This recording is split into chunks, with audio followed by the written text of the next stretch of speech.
The streets of 1970s Britain were alive with motion, color, and sound. The scent of petrol mingled with the crisp morning air, tires squeaked around corners, and engines purred with a personality all their own. A Mini darted through a congested city center, weaving between double-decker buses, while outside terraced houses, Cortinas gleamed in the sun, polished by meticulous owners. A Ford Capri growled along the motorway, turning heads with its V6 howl. These weren't just vehicles. They were companions, symbols of status, and vessels of adventure.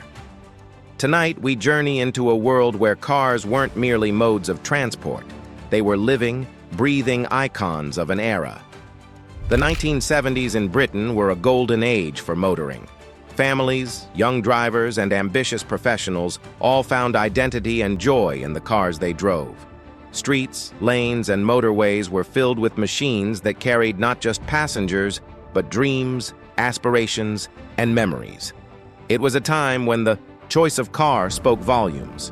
The Mini whispered of youthful rebellion and ingenuity.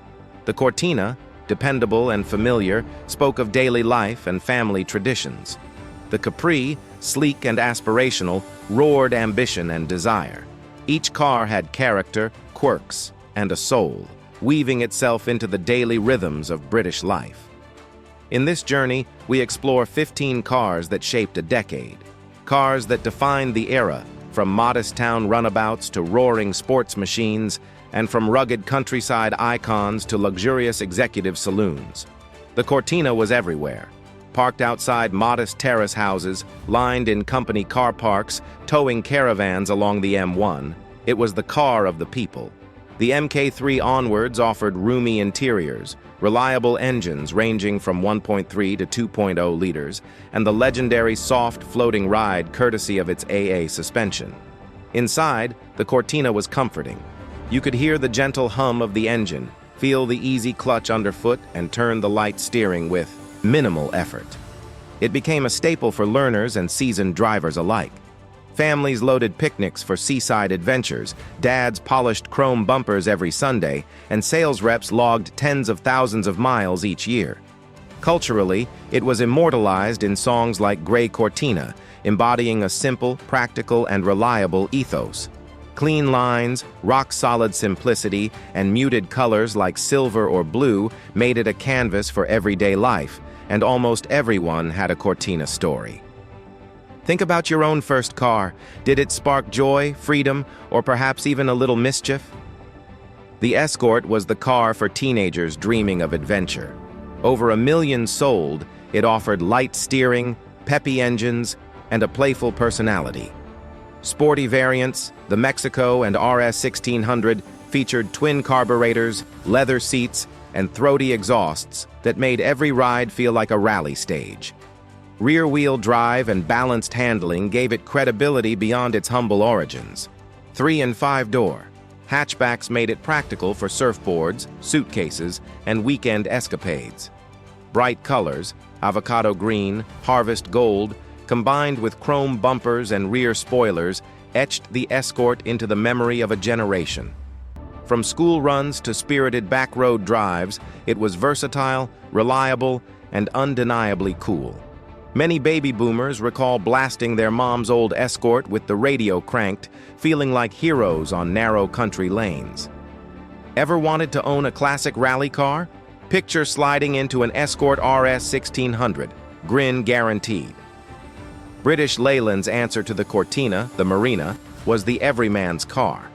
Over 700,000 registered in the 1970s, it was simple, unpretentious, and inexpensive to run. With engines ranging from 1.3 to 1.8 liters, it was not fast, but dependable. Yes, the ride could be bouncy, steering underwhelming, and road tests often joked about its quirks. Yet the 1.8L twin-carb GT offered a little punch, and families relied on it for daily commutes, camping trips, and chip shop runs. Estates carried tents, kids, and groceries. Rural pickups hauled livestock. Its cheap plastic wood dash and garish colors, moldy mustard, avocado, and burnt orange, are remembered with affectionate amusement. Despite jokes, it had loyal fans who adored its simplicity and ease of maintenance. Sometimes being so bad it's good is exactly what makes something unforgettable. The Mini remained a fixture of British streets throughout the decade. Tiny, agile, and economical, it was a city car that felt alive. Driving it was like piloting a go-kart, low seating, wheels at the corners, and direct steering that let you feel every twitch of the road. Its high-revving engines, tight four-speed gearbox, and tinny cabin meant every sound of the road was magnified. Mini interiors were as colorful as the exteriors. Tartan cloth, circular speedometers, toggle switches, door pockets that could hold gin bottles, chrome hubcaps glinting in the sun, and its pop culture fame cemented its place in British hearts. Minis were the first cars of young drivers, second family cars, and an enduring symbol of ingenuity. They threaded narrow streets, squeezed into tiny spaces, and carried a joy that was uniquely British. The Capri promised style, speed, and aspiration. Built on a Cortina platform, but with the styling of a mini Mustang, it was the car you bought for yourself. The 3.0L V6 variants roared to life, achieving 0 to 60 mph in under 9 seconds. Convertible days, weekend trips, cinema dates, or beach runs with surfboards. Driving a Capri was a statement. Vinyl roofs, sporty stripes, bright metallic colors, and iconic round tail lights made it impossible to ignore. It wasn't just a car, it was identity, freedom, and style wrapped in steel and chrome. The Allegro's floating ride, squash nose design, and quirky four-speed column shifter divided opinions but charmed families with comfort and familiarity. The Viva, compact, reliable, and everywhere. The AD016, innovative front-wheel drive with hydrolastic suspension, a car ahead of its time. The Granada, a plush executive saloon, quiet, stable, and elegant. The Avenger, a versatile family saloon with sporty GT variants, practical yet fun. Each car played a role in everyday British life, quietly weaving itself into stories of holidays, school runs, and motorway journeys. The Morris Minor, small, slow, endearing. Perfect for Sunday drives, village shop trips, and countryside adventures. The MGB, fun, open top, with a burbling exhaust and overdrive that made every weekend a joy. The Triumph Spitfire, playful, zippy, and spirited, a young driver's ticket to freedom. Jaguar XJ6, luxury and performance, a status symbol and family companion. Land Rover Series 2 and 3, primitive, rugged, capable of conquering mud, hills, and adventure. Families perched on side-mounted seats, camping gear stacked high, driving into the wilderness with the thrill of the unknown. Close your eyes and imagine climbing into one of these classics. Can you hear the engines, feel the seats, smell the leather? The 1970s weren't just a decade. They were a defining era of British motoring.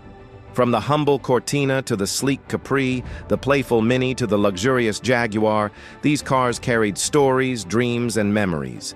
They shaped lives, framed adventures, and created enduring nostalgia. Every rusted hatchback, polished bonnet, and sun-faded dashboard holds a story, a testament to British ingenuity, character, and spirit. These vehicles weren't just driven, they were cherished, lived in, and remembered. If you love classic cars, British motoring history, and the stories behind steel and chrome, hit subscribe and join us on more journeys through Britain's automotive past. Rediscover the cars that defined a generation and find a piece of your own history along the way.